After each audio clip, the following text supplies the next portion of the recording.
السلام علیکم اور پاکستان ونک میں خوش آمدید۔ نیوز اور اپڈیٹس کا آپ کا اپنا چینل۔ اہم خبر یہ ہے کہ شیل نے پاکستان میں اپنے تمام حصے فروخت کرنے کا فیصلہ کر لیا ہے۔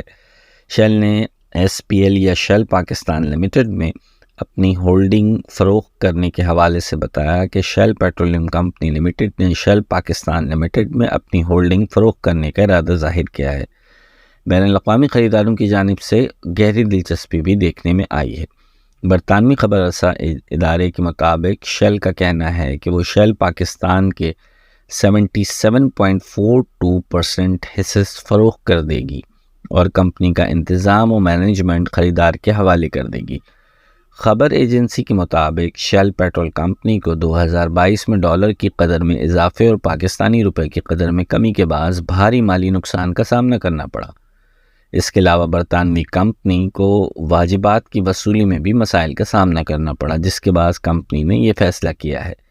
شیل کے ترجمان کے مطابق حصص کی فروخت میں گروپ کے دیگر کاروبار بھی شامل ہیں، جن میں پاک عرب پائپ لائن کمپنی لمیٹڈ یا پیپکو کے 26% مالکانہ حقوق بھی شامل ہیں۔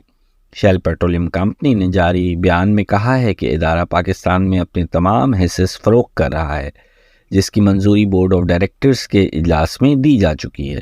اس فروخت سے پاکستان میں جاری شیل کے آپریشنز پر کوئی فرق نہیں پڑے گا اور وہ جاری رہیں گے۔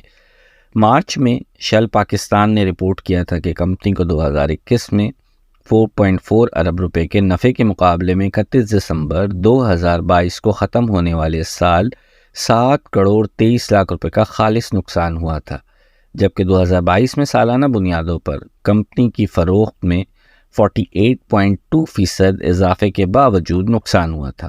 اس نقصان کی وجوہات میں روپے کی قدر میں کمی، بڑھتی مہنگائی اور میکرو اکنامکس کی غیر یقینی صورتحال بتائی گئی۔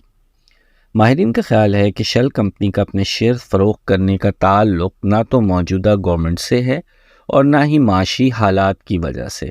شیل کمپنی گزشتہ 10 سال سے اپنی مارکیٹ پوزیشن کو بہتر نہیں کر پائی، جس کی وجہ سے یہ متواتر تنزلی کا شکار رہی۔ ماہرین کے مطابق ایسا نہیں ہے کہ شیل کے پاکستان سے جانے کی وجہ سیاسی حالات ہیں، کیونکہ یاد رہے کیلٹیکس، جس نے کچھ سال پہلے اپنے پیٹرول مارکیٹ کے سارے شیئرز ٹوٹل پارکو کو فروخت کر دیے تھے، وہ اب دوبارہ مارکیٹ میں انٹری دے چکی ہے اور بھاری سرمایہ کاری کا منصوبہ بنا چکی ہے۔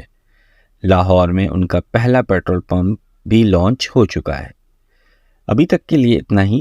مزید اپڈیٹس حاصل کرنے کے لیے پاکستان ونک کو لائک اور سبسکرائب کر لیجئے۔ ویڈیو دیکھنے کا شکریہ۔